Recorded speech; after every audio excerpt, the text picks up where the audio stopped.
Vamos começando mais um programa Camada de Mistura, o programa que mistura meio ambiente, educação, ciência, tecnologia e empreendedorismo. Rádio Comunidade, FM 98.1, aqui em Tramandaí, o estúdio na Amâncio Amaral 1161.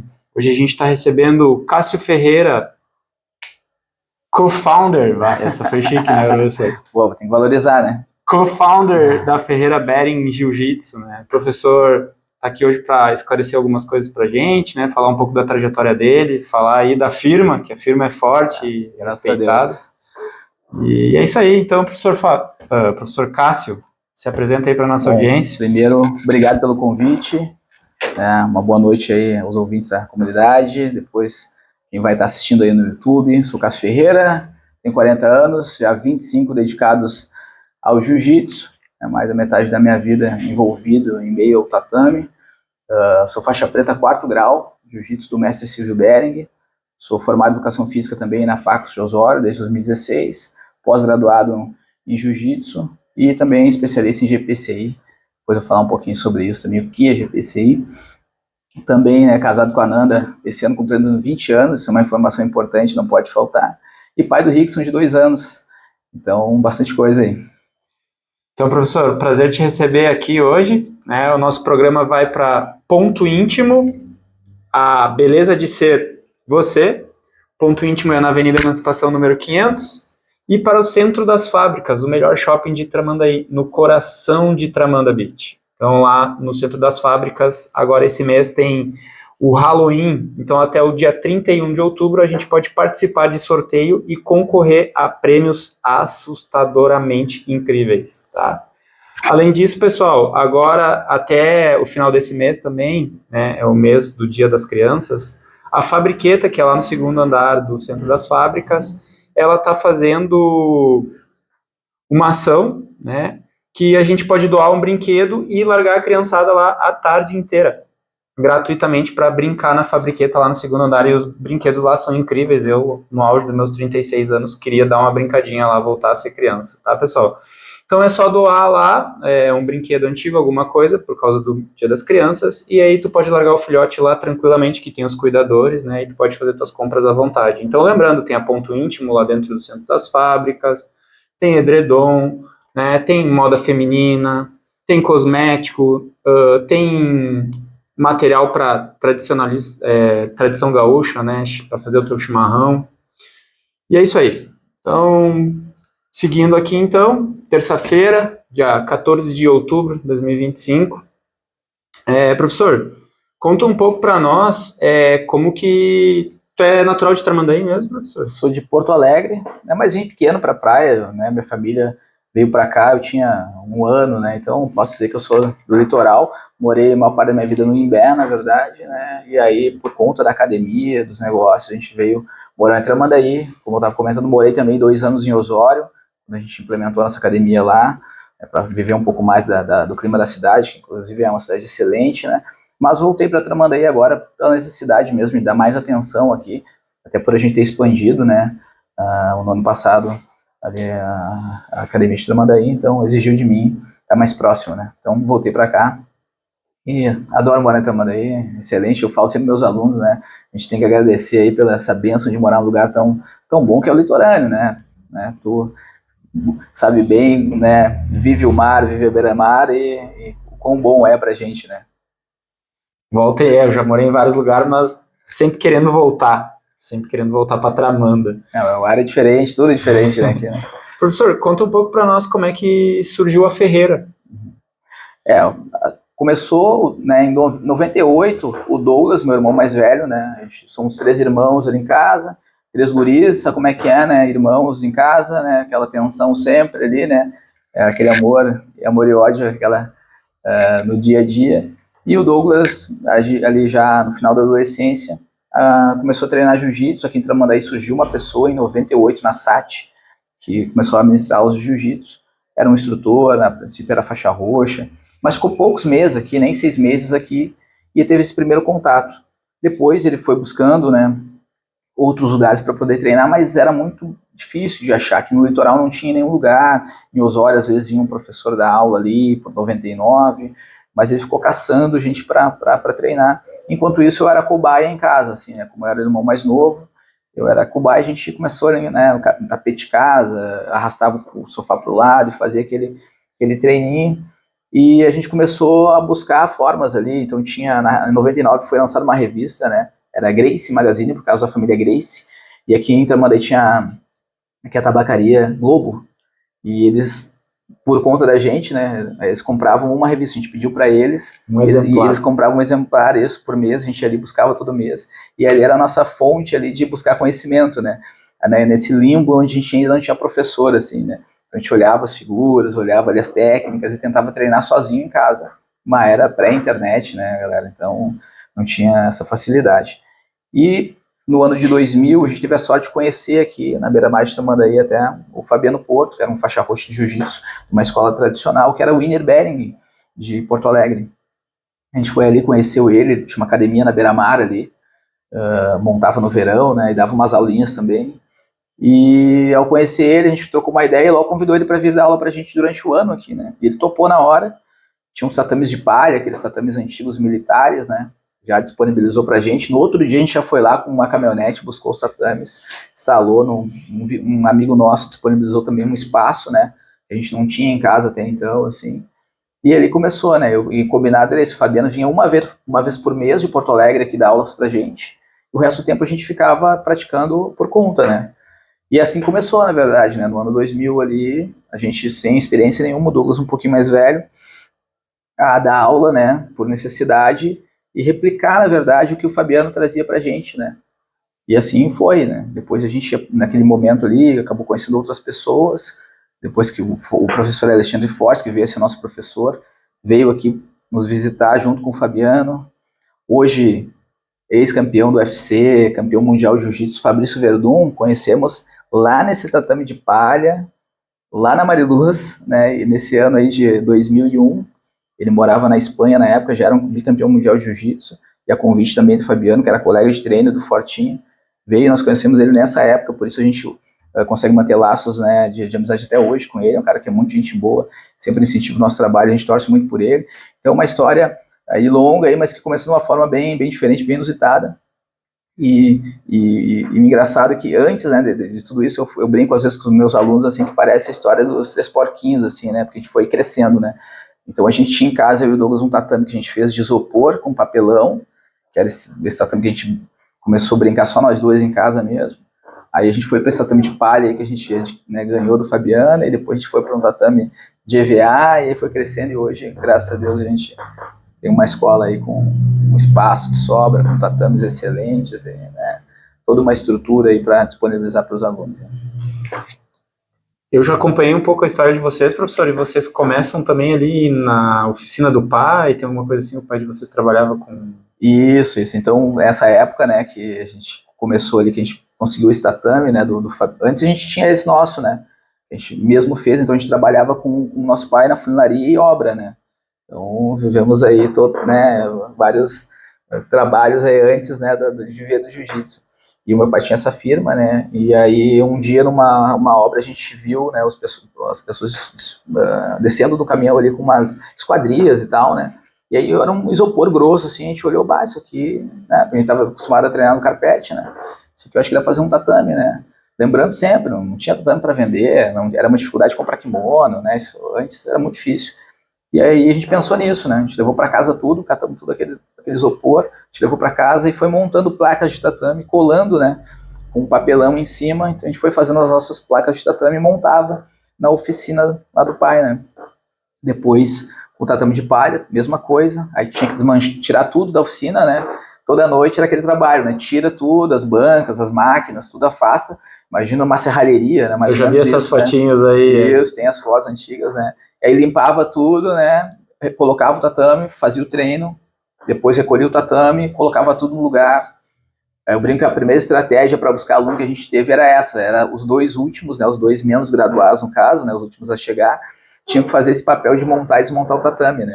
Então isso estimulava sempre o aluno a trazer um amigo, né, porque ele não queria ser, né, a hierarquia do jiu-jitsu, a fazer esse trabalho, né. Mas é uma brincadeira, mas funcionou ali, né, naquele momento ali. E desde esse primeiro momento, a gente sempre, como eu e Douglas, né, família e vivendo o jiu-jitsu nesse início dentro da nossa casa, né, dentro da oficina do pai ali, a gente estava acostumado a treinar junto, a trabalhar juntos. Então, eu acho que isso já trouxe um clima, né, de família para a equipe desde o início, né. Então, desde esse primeiro momento, a gente sempre já teve turmas incluindo as mulheres, incluindo as crianças, que no início era muito difícil jiu-jitsu, mesmo nas equipes grandes de Porto Alegre, não tinham turmas infantis nessa época. Nessa época o judô era muito forte, né? O judô sempre foi muito forte com as crianças, pela questão de ser olímpico.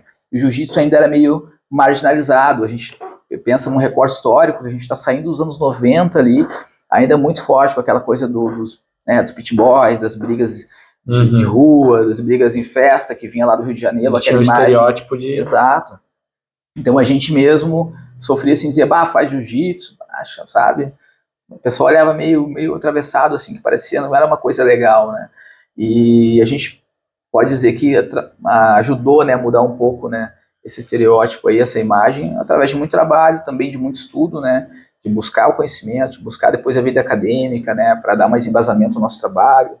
Então, não é um trabalho de muitos anos, né, como eu disse, há 25 anos, o Douglas a mais ainda, né, em prol disso, mas deu um resultado excelente aí, né, mas o começo é como qualquer um, né, é sempre complicado, sempre difícil, para nós não foi diferente, justamente nessa época, por ter essa escassez, né, faixas pretas no estado era pouquíssimo, assim, dava para contar na mão, né, quantos tinham.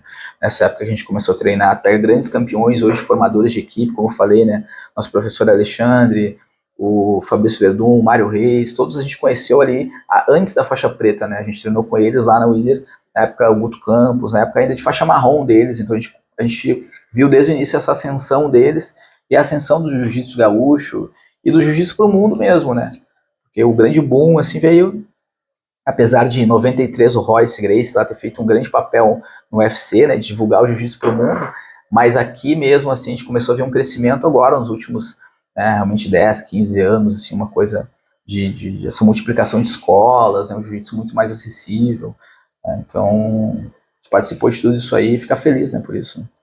Professor, conta um pouco para nós das origens do jiu-jitsu, do Brazilian Jiu-Jitsu, por favor. Isso. A história, assim, né, a história ela, né, como a gente fala, né, contada pelos vencedores, muitas vezes, né, e a família Gracie tem a sua história ali oficial, né, muitos historiadores hoje, né, têm outras formas de ver, trazem outras vertentes, mas a ideia base é que veio, né, do Oriente, né, existiam artes marciais que se fundiam ali, que se chamavam Jujutsu, né, mas a origem do Japão mesmo, alguns falam que é da Índia, mas o mais correto a se falar que é a origem do Japão. E no final do século retrasado, aí, o Jigoro Kano, que foi o criador do judô, né, ele tinha a ideia de usar a arte marcial como uma questão educacional, levar a arte marcial para as escolas e formar mesmo, né, cidadãos guerreiros, assim, né, mas com cunho educacional mesmo, né. É uma época em que o Japão se abre para o mundo, é uma época que já se extingue ele, os samurais, né. Então, o Jigoro Kano era uma figura muito importante ali no meio acadêmico, ele foi um dos cofundadores do Comitê Olímpico Internacional, então ele funda o judô e a Kodokan com a ideia de, e aí ele cria uma metodologia, né, que é a do judô, e prioriza as técnicas, né, de luta em pé, né, as projeções, e a partir da criação do judô, né, tem a Kodokan muito forte, e ela vai exportando atletas para o mundo, né? E um desses atletas, vários na verdade, vieram para o Brasil, mas um deles especificamente, em 1914, até ele chega em Porto Alegre, e vai morar em Belém do Pará, é quem tem um contato com a família Gracie, né? Que é o Mitsui Maeda ou Conde Koma.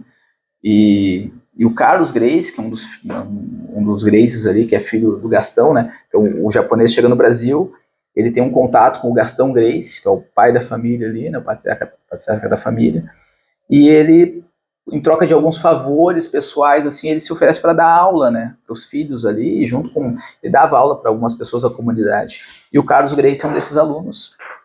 E aí desenvolve, né, um pouquinho do jiu-jitsu com esse japonês, o japonês vai embora, e o Carlos também meio que vai desenvolvendo ali com os irmãos, muito parecido com o que eu estava contando, né, assim, sobre eu e o Douglas ali também, né, vai desenvolvendo e vai fazendo do jeito dele, né, um cara aguerrido, e acaba, depois que se muda para o Rio, começando a dar aulas de jiu-jitsu, né. Depois, aí nessa história entra o irmão mais novo dele, que é o Hélio Gracie, né, que é um ponto de virada na história, assim, que o Hélio Gracie, a princípio, pelo que se conta, ele não tinha uma participação efetiva nos treinos, ele até não podia, ele era proibido pelos médicos, né, tinha uma saúde um pouco fragilizada, mas ele começa a acompanhar aquilo ali, e ao momento que ele começa a tentar fazer as técnicas, ele tem dificuldade, né, por ser franzino e tudo mais. E aí começam as adaptações, né, que é o que se fala que é a grande diferença do Brazilian Jiu-Jitsu, né, que são as alavancas ali, esse ponto, né, minucioso ali da técnica mesmo, que é o que faz com que uma pessoa mais leve, mais frágil, consiga, né, executar técnicas em alguém mais pesado, mais forte, né. E o Hélio Gracie foi a prova disso, né, ele era um cara super franzino, assim, pequeno, né, uma estatura pequena, leve, 60 quilos, 60 e poucos quilos, e ele foi um grande campeão, assim, né, claro, né, ele era uma pessoa, uma mente genial dentro daquilo ali que ele se propôs a fazer, e muito também valente, né, não recuava, não tinha medo de desafios, né, então culminou com, né, essas figuras do Carlos sendo meio que um coach, um mentor, e o Hélio sendo o grande atleta, e eles dois juntos ali, uma forma de sucesso, porque eles também eram bons em marketing, eles eram bons em fazer um network naquela época já, então eles tiveram ex-presidente da República como aluno, grandes empresários, Oscar Niemeyer, arquiteto, grandes nomes da época. Então o Hélio Gracie, em algum momento da história ali, ele foi um grande astro brasileiro mesmo, né? E aí eles também depois começaram a trabalhar em criar o clã, né? Então não foi só pensar no papel deles no esporte, mas em manter isso, né? Então eles tiveram muitos filhos, né? Mais de 20 filhos ali, os dois juntos, e todos criados ali no meio do jiu-jitsu, e levando o jiu-jitsu para a sua vida. E aí criou-se grandes gerações de campeões. Não há em nenhum esporte, né? A gente outro dia até estava falando sobre isso, pesquisando, em nenhum esporte há uma família, né, com tantos esportistas com sucesso, né, na sua área ali, né? Então a família Gracie conseguiu fazer a geração do Carlos, do Hélio, depois do Carson, do Rickson, do Royce, agora recentemente do Roger Gracie, foi um dos grandes campeões de jiu-jitsu moderno. Então é uma história de muito sucesso, né? E onde eles sempre andaram numa corda bamba, assim, de colocar sempre jogando alto, né, postando alto, botando tudo a perder, assim, mas por confiar demais no jiu-jitsu.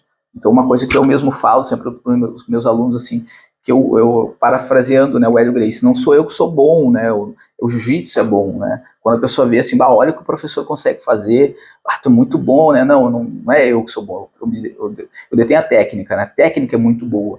Então, quem treinar e conseguir aprender a técnica vai ser muito bom, porque, né, o jiu-jitsu realmente é uma arte incrível, né. Pô, é uma febre mundial, né, professor? Porque a gente vê, tipo, Estados Unidos, outros lugares, aí, diversos brasileiros indo para lá dar aula, né, enfim, ganhar a vida com isso também, né, então eu tenho essa ideia de que é uma febre no mundo, em vários lugares, assim, realmente.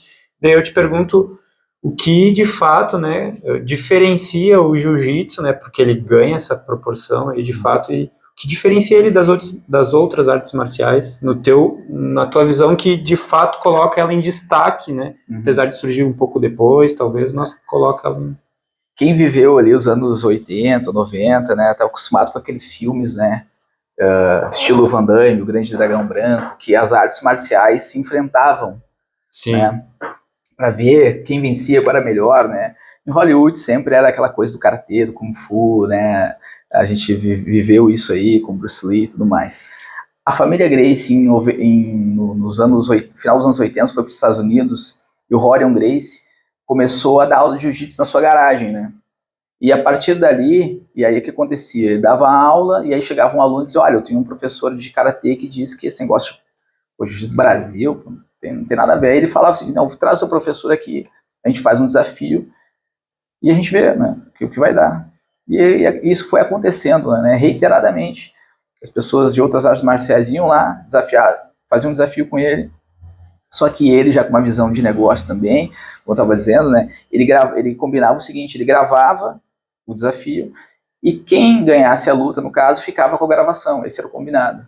Como ele ganhava todas, ele ficava com todas as gravações e lançou depois uma seleção de fitas que era Grace in Action, né, que era na época do fita VHS.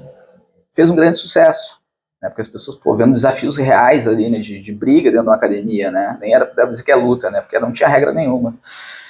E a partir dessa ideia veio a ideia do UFC. Eu disse, pô, o que eu estou fazendo aqui no dia a dia dentro da academia, isso tem que ir para a TV, para as pessoas verem.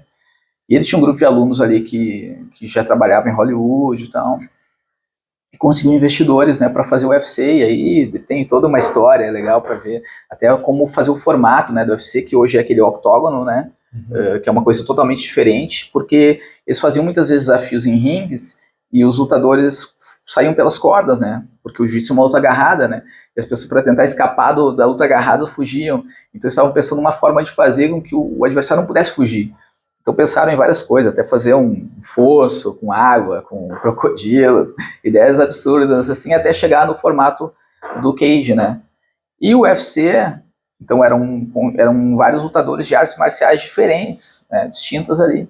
E o representante do jiu-jitsu era o Royce Gracie, que na época não era o atleta mais forte da família fisicamente, mas essa foi a ideia, né? Mostrar que alguém franzino poderia vencer alguém maior, né? Na época o Rickson Gracie era o grande nome da família, o cara mais vitorioso, mais atlético, mas não foi escolhido por conta disso. A impressão que eles queriam passar para o mundo da técnica e da arte marcial, né, que estavam defendendo ali.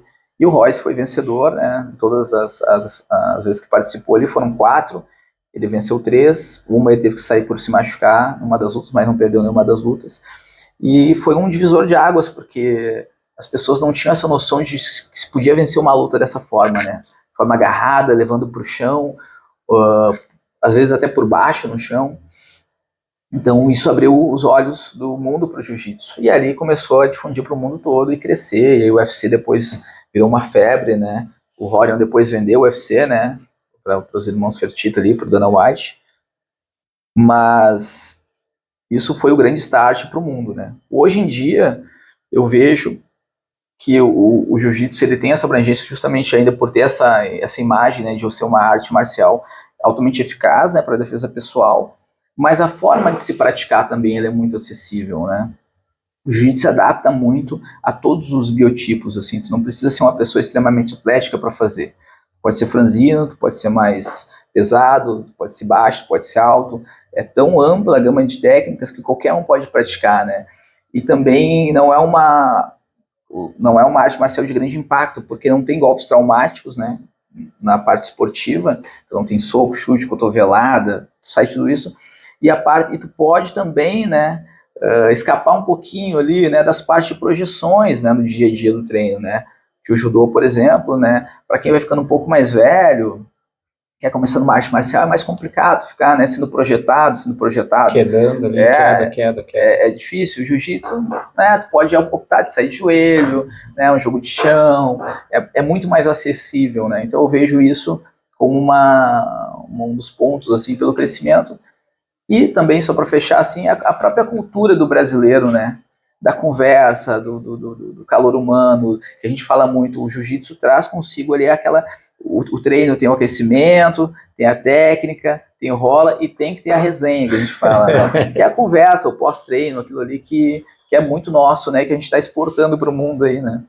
Então tem mais isso, né? Que é a questão social, né? De tu formar ali um vínculo, formar amizades, né? Criar uma segunda família, isso é bem importante. Tu falou em algum momento da ampla gama de técnicas que existe, né? E eu acho que quando a gente para ver outras artes marciais, a gente não vê tantas técnicas, talvez, né? Porque quando a gente vai ali e começa a ter umas aulas de jiu-jitsu, parece que é infinito, né? Nunca vai acabar. E às vezes a gente vê o professor, faixa preta ali, fazer jiu-jitsu há 20, 30 anos, e ele fala, sempre tá aprendendo, né? E aí eu acho que isso dá essa característica de... Não só isso, né, mas por que nem tu falou, não ser tão violenta, não ter aquela coisa de dar na cabeça da pessoa, né, mas imobilizar ela, né, tentar, e aí a gente pode entrar no GPCI já daqui a pouco, né, professor, mas porque como tu daria essa definição de o jiu-jitsu de fato é uma arte suave? Porque às vezes a gente vê uma coisa ali, o cara forçou, quebrou, né? Mas por que arte suave? Eu brinco, né, com o iniciante, né, muitas vezes ele chega ali, claro, é natural que ele não tenha um controle ainda corporal, né, então ele usa de muita força e é natural, né, então não parece, quando tu olha assim uma luta de iniciante, não parece nada suave, né, mas a suavidade ela vem com o tempo, né, quando tu vai adquirindo as técnicas, né, o controle das técnicas, ele vai realmente ficando uma coisa mais, né, mais bonita, assim, mais suave, onde tu não usa tanta força. A ideia justamente da suavidade é essa, né? Tu trocar a força pela técnica. Então o teu desgaste de energia é muito menor, né? Quando tu tem técnica, a tua necessidade de força é muito menor, né? Então eu costumo fazer uma analogia assim, eu falo para os meus alunos que estão iniciando, para eles não se preocuparem, né? Eu digo, o aluno iniciante é como se fosse uma grande pedra, né, quadrada, assim, que o professor joga de cima de uma ladeira. Aquela pedra ela vai caindo e vai lascando, e vai batendo, e vai pulando longe, assim. No começo é meio feio de ver, né? Mas com o tempo ela vai lascando e quando chega lá embaixo ela tá já lapidada. Redonda, lapidada, exatamente, tá fluindo, tá rodando bonitinha. Né? Mas isso demanda tempo. Né? E essa paciência para chegar nesse momento é que muitas vezes o aluno não tem, né? A gente tá falando aqui, né? Eu comecei falando, pô, há 25 anos. E como tu disse, né? E todo dia eu tô aprendendo uma coisa nova. O jiu-jitsu não para nunca. A gente hoje se depara ainda mais com a internet, aí, com 1000 movimentações diferentes, né? Cada vez os alunos, os atletas mais habilidosos, a gente correndo atrás ali, tentando fazer um pouquinho. Tem coisas que realmente a gente não vai. Eu mesmo já sei que não vou fazer, vou sair da minha alçada de isso eu não consigo, né? Não adianta, não vou nem tentar. Não é para mim, mas é para meus alunos, né? Então a gente tem que estar a par de tudo. Mas o jiu-jitsu está em plena mutação, assim, está em pleno desenvolvimento, ele não parou. Então, como tu falou, às vezes a gente vai de repente vai ver uma outra arte marcial, ela tem um certo número de chutes, um certo número de golpes, de socos, e tu vai trabalhar aqueles golpes e vai trabalhar algumas variações daqueles golpes. O jiu-jitsu, nossa, como tu diz, é quase infinito, assim, as possibilidades, sempre vai surgindo coisas novas, né? E isso que é o bacana, e eu acho que isso que atrai também o aluno, né? Porque todo dia é uma experiência nova, diferente ali no tatame. E hoje em dia a gente se depara no noticiário bastante, professor, com bastante ato de violência contra a mulher, né? Uhum. E aí a gente vê a importância de saber se defender, né? Crianças também, hoje em dia, né? O abuso, enfim. E a gente tá toda hora vendo isso. E aí a gente, quando fala em defesa pessoal, a gente não vê muito falar em boxe ou, enfim, outras. A gente ouve falar bastante no jiu-jitsu, né? Por que essa característica de defesa pessoal pro jiu-jitsu, assim, tão marcante? O jiu-jitsu... Se eu estiver errado, tu pode me corrigir, mas né? As artes marciais, em geral, né, principalmente as artes marciais orientais, assim, elas são todas oriundas né, da defesa pessoal, né? Se vai pensar séculos atrás, milênios atrás, não tinha uma competição, né? A arte marcial era usada para autodefesa, para proteger sua família, ali o seu condado, o seu país. Então essa é a origem. Com o tempo, as artes marciais foram se esportivizando, né? Umas mais, outras menos, né? E muitas vezes se esportivizaram a tal ponto que perderam essa característica, né? A gente vê hoje, por exemplo, né, em algumas artes ali, um taekwondo, o olímpico, né, é uma pontuação, né, um toque, né, no corpo, né? Não tem a busca por uma contundência. Até na última agora foi uma polêmica que o atleta golpeou com força a cabeça do outro e foi desclassificado por bater muito forte, né, o outro, né, foi uma discussão que houve, né, então tu vê que vai perdendo, né, vai ficando longe da sua origem, né. O jiu-jitsu, a esportivização dele aconteceu muito recentemente, sabe, é muito recente, o campeonato mundial acontece desde 94, então uma coisa, sabe, dentro de todas as artes marciais, ela ainda é a mais que está engatinhando, o Brasil em jiu-jitsu, né, é a que está engatinhando, a gente pode dizer assim, né, então ela ainda não perdeu essa origem e muitas escolas, assim como a nossa, mantém isso muito vivo, né? A nossa escola, a Bering, né, ela tem essa característica de manter à frente, né, antes do esporte, a parte de defesa pessoal, né? Então, por exemplo, o que eu falo, tu vai pensando numa criança, a gente inicia a partir dos 3 anos ali na academia. Qual é a chance de uma criança de 3, 4 anos se defender de um adulto, né? Bom, fisicamente, se a gente for realista, quase nula, né? Ela pode, eventualmente, montar uma base, se posicionar, tentar soltar, mas a maior ferramenta que uma criança tem é a voz. né? Então a verbalização é a maior ferramenta de defesa pessoal que uma criança pode ter, né?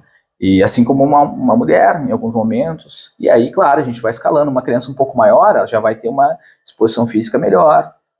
E assim a gente vai combinando, né? Então, a defesa pessoal não é só os movimentos ali físicos, né? Mas essa consciência situacional, né? Que eu tava falando sobre violência, né? A gente identificar o ambiente e tudo que envolve o ambiente. Quando eu falo de consciência situacional, não é só do ambiente físico, da mesa, de onde é a saída, de onde é a janela, onde está o extintor de incêndio. Não é só isso. Mas todo o contexto das pessoas que estão ali, por que elas estão ali, do histórico do que está acontecendo. Então, quando eu tenho consciência de tudo isso, eu estou, né, em estado sempre ali de um alerta, assim, né?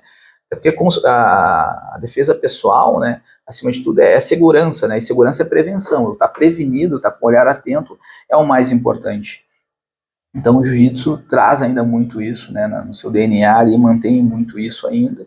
Eu acho que por isso que é tão lembrado, né, na área de defesa pessoal. E como eu disse, as técnicas, elas eventualmente também facilitam, né, com que a pessoa mais frágil consiga se desvencilhar, né. O nosso papel aqui, quando a gente fala de defesa pessoal, e quando eu falo muito de defesa pessoal para mulheres, e a gente tem um grupo grande de mulheres ali, é sempre minimizar o dano. Né, a gente sair daquela história de hollywoodiana, de que vai dar um golpe, o agressor vai ficar rolando no chão. Não, isso não é verdade. A gente quer diminuir os riscos e chegar vivo em casa. Né? Então é conseguir se desvencilhar, fugir, buscar auxílio. Essa é realmente a nossa meta, né, quando fala de defesa pessoal nesses casos. Professor, conta para nós o que é o GPCI. Então, falando de defesa pessoal, né, dentro do programa de defesa pessoal da Behring, nós temos, então, lógico, toda a parte técnica, né? E tem o GPC, que é o Gerenciamento Progressivo de Comportamento Inconveniente. O nome é longo, né? Mas é uma metodologia exclusiva da Behring, é bem importante, que é usar a inteligência emocional, qualidade comportamental como autodefesa. Né? Então, mas aí eu costumo falar assim para as pessoas, quando eu penso assim, por exemplo, eu pergunto para alguém e peço para que pense junto comigo, assim, se eu disser assim, o que para ti é gerenciar um comportamento inconveniente? Né?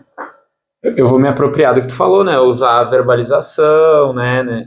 Eu já manter uma postura de defesa, recuar um pouco para dizer, cara, não quero confusão. É que eu já dei uma olhada no que é o GPC desde a época quando eu fui o teu aluno ali brevemente. Perfeito. Mas você vê que a primeira coisa que passa na nossa cabeça é gerenciar o comportamento inconveniente de uma outra pessoa. Com certeza, e hollywoodiana ali, que já quer...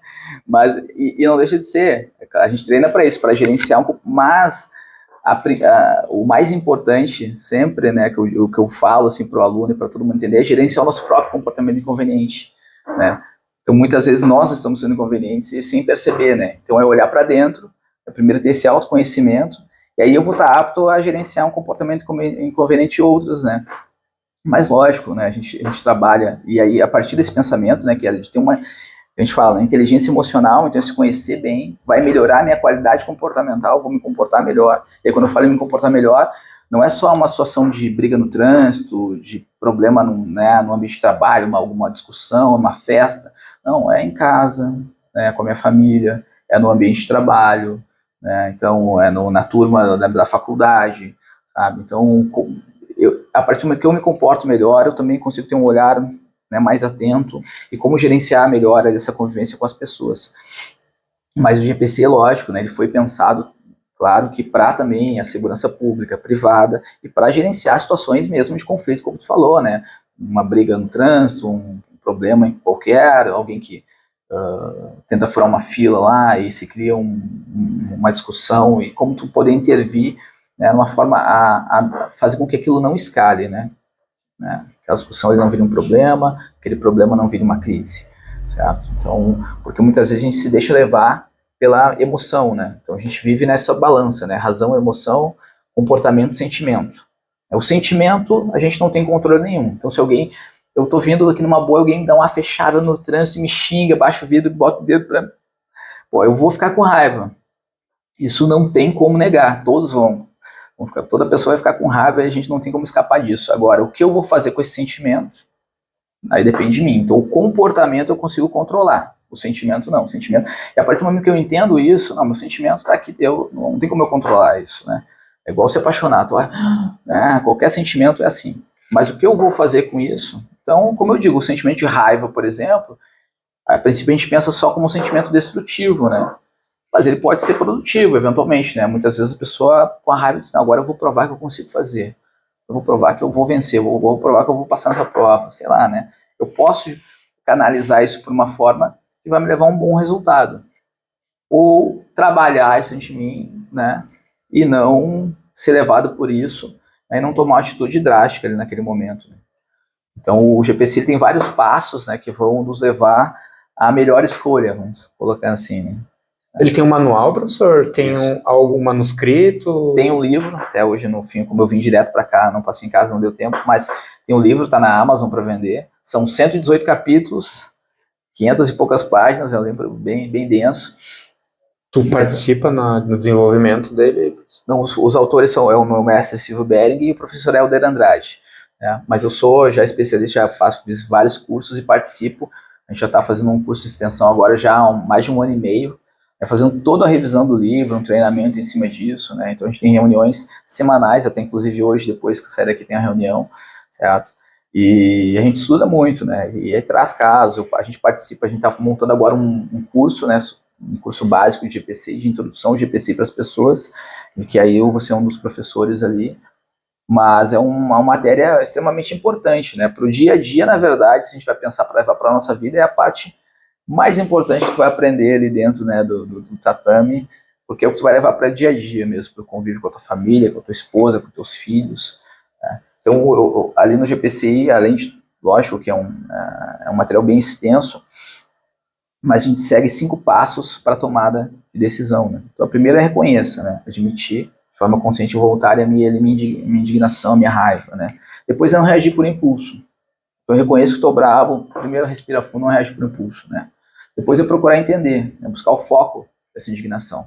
Porque muitas vezes a gente, de repente, eu fui fechado no trânsito, meu patrão falou uma coisa que eu não gostei no trabalho, eu chego em casa e brigo com a minha esposa, porque ela não, sei lá, não colocou ali as coisas como eu gostaria, não separou a minha roupa. O problema não foi ela separar a minha roupa, o problema foi que lá no trabalho eu fiquei com aquele engasgado, e aí eu trouxe um problema para dentro de casa. Então eu localizar ali o foco do meu problema, da minha indignação, é um fator importante, né?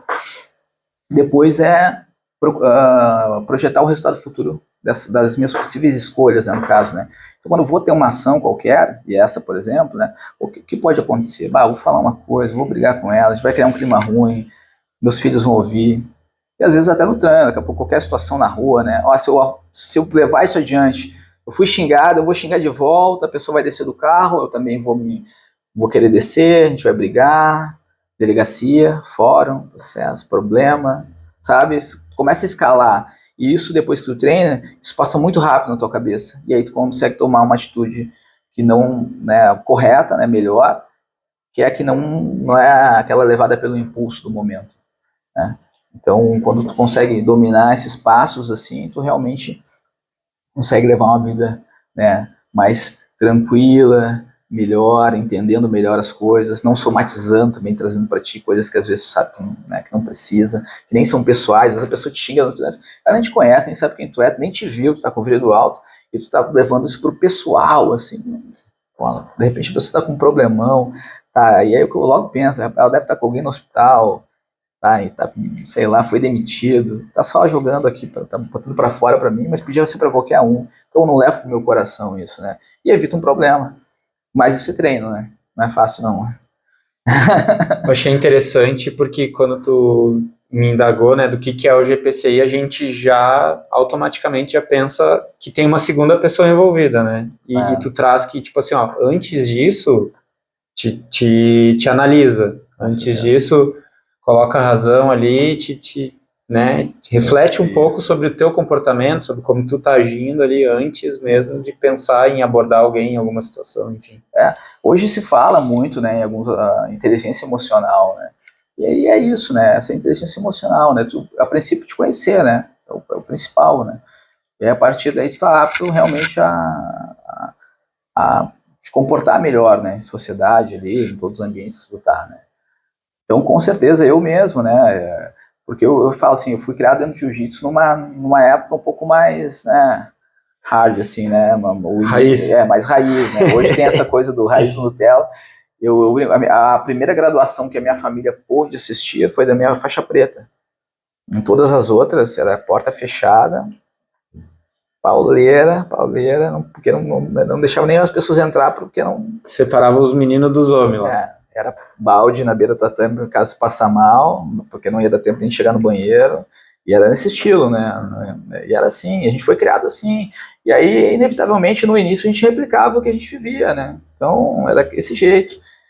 Só que eu e o Douglas, a gente foi vendo que desse jeito não vai dar, a gente não vai conseguir crescer, né? A gente não vai conseguir formar uma turma, ter um espaço.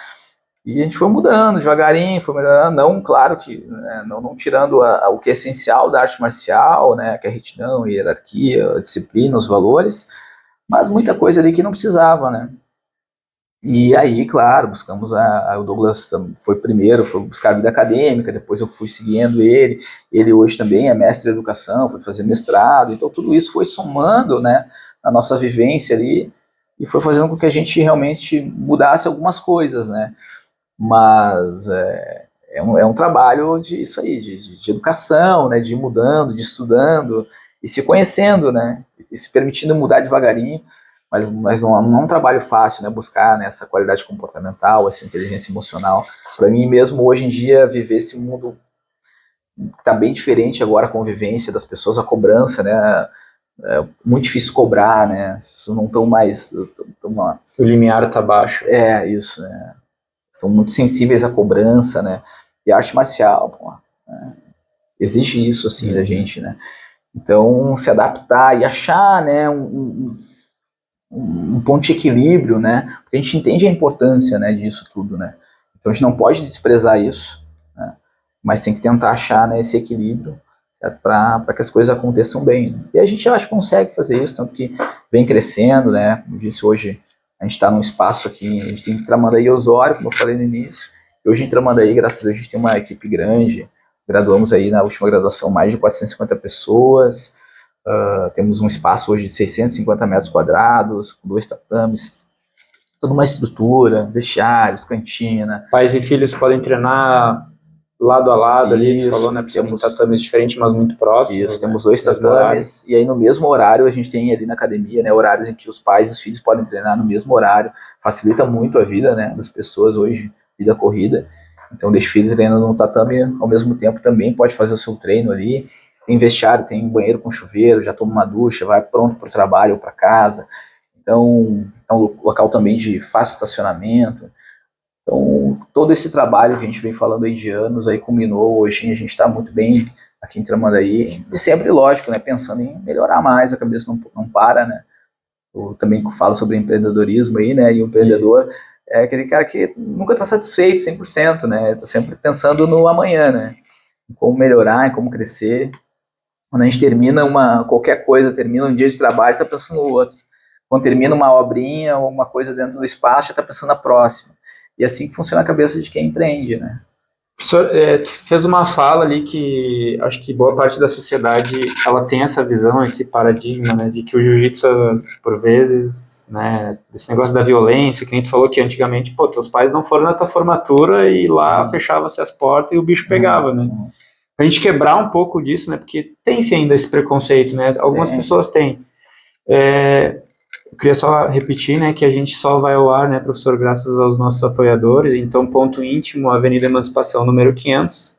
Chegou o verão, já chegou lá biquíni, sunga, short, né, tem aqueles shortzinho maneiro da Mesh lá, que eu adoro, coloridinhos, de florzinha ali, mais de militar também, tem todos os estilos, né. Mulherada gosta do...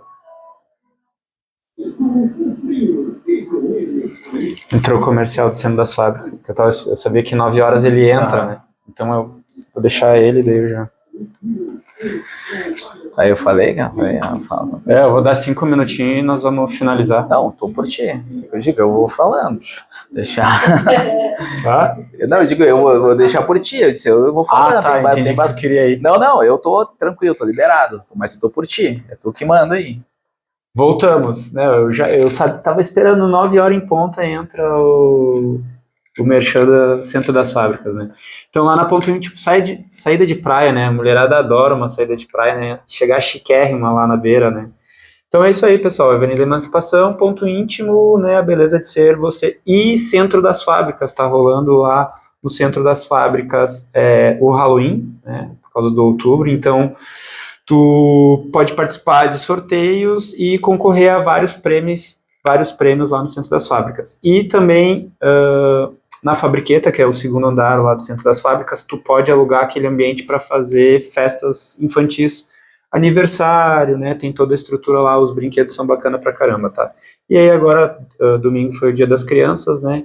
E o Centro das Fábricas está organizando uma ação de doar brinquedo e tu pode, quando tu doar, tu larga o teu filhote lá e ele fica se divertindo a tarde inteira enquanto tu compra suco de uva, salame, queijo, cuia, tudo que tem ali dentro do Centro das Fábricas, que é o melhor shopping de Tramandaí. Então, obrigado aos nossos apoiadores. A gente recebeu um recadinho aqui, professor. Professor, minha filha tem 14 anos e faz jiu-jitsu, né? Ele falou que o pai, né, Adriano Teixeira, fala que é bom aprender autodefesa e ela participa de campeonatos e adora muito. E eu queria pegar essa fala, né? Um abraço para Adriano Teixeira. Eu queria pegar essa fala, né, do nosso ouvinte e queria que tu falasse, fizesse uma fala para quebrar isso, assim, ó, tipo, beleza, o bicho pega, ali tem isso, mas eu, professor, né, o meu sobrinho, eu botei o Pi lá com vocês durante 2 anos, dos 10 aos 12 ele chegou a ter 4 graus na faixa branca, e o Joaquim também, né, a Natália tá aqui falando, né, e a gente nota uma diferença neles, né, de postura e tudo, e eu acompanho bastante, mesmo indo morar longe, professor, eu fui morar em Bento 3 anos, eu acompanho vocês sempre, eu levo com muito carinho, né, as vivências que eu tive ali dentro da Ferreira, e acompanho todos os conteúdos de vocês, tudo, né, e eu vejo o trabalho, e acompanhei de perto, porque meu sobrinho fez, o Pi, e eu queria que tu usasse o trabalho que vocês fazem com a criança, que eu acho que é diferenciado, né, porque a gente vê outras pessoas renomadas falando isso, trazendo isso, e eu queria que tu usasse esse trabalho que vocês fazem para quebrar esse padrão aí da visão das pessoas.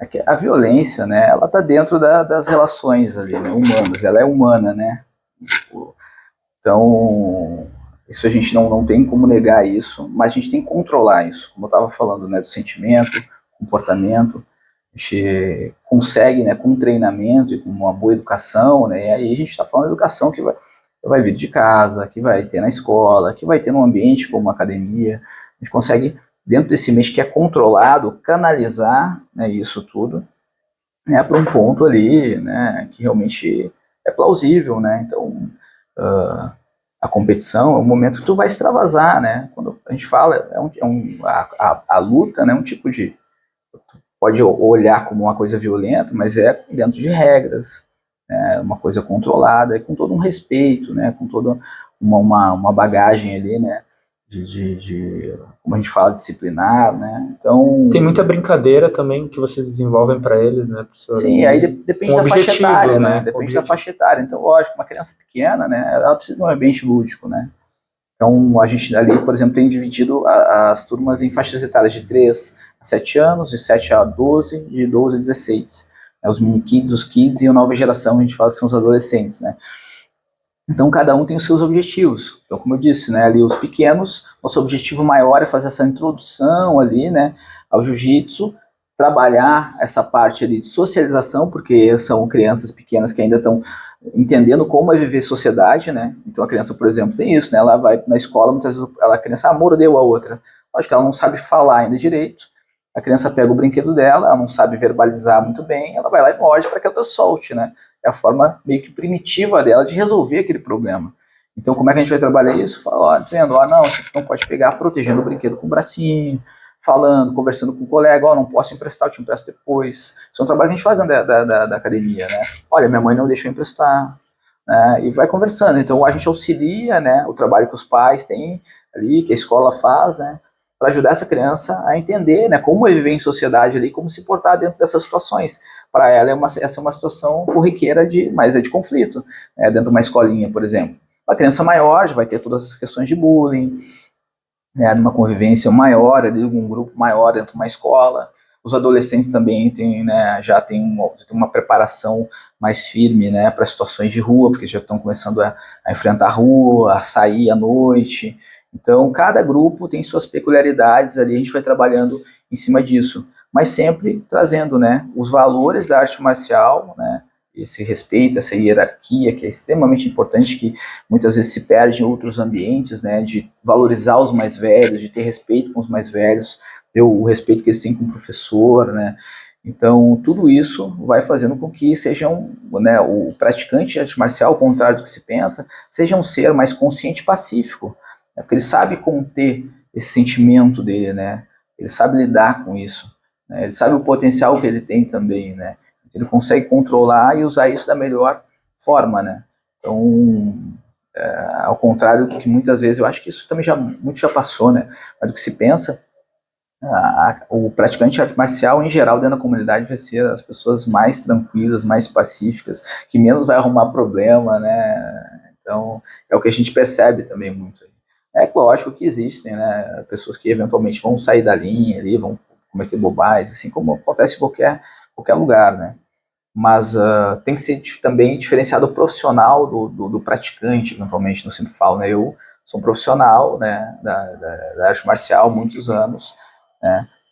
Eu tenho um compromisso social ali, né? Muitas vezes a gente vê um praticante, uma pessoa que pratica ali duas vezes por semana, 2 meses, arruma uma confusão na rua e carrega o nome do jiu-jitsu, né? Eu ainda brinco sempre assim, sai, o sujeito treina 2 meses, briga numa festa, só o lutador de jiu-jitsu briga na festa, né?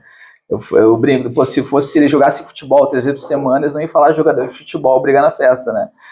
E falar comerciante, balconista, qualquer coisa, né? Quando é arte marcial, opa, arte marcial vem sempre na frente, né? Para tentar fazer esse link, porque vende, né? Arte marcial com um ato violento. Então a gente tem que tirar isso, né? Quem é profissional, quem é lutador, quem é professor, realmente tem um compromisso totalmente diferente com a sociedade. O praticante, não tanto, mas também, né?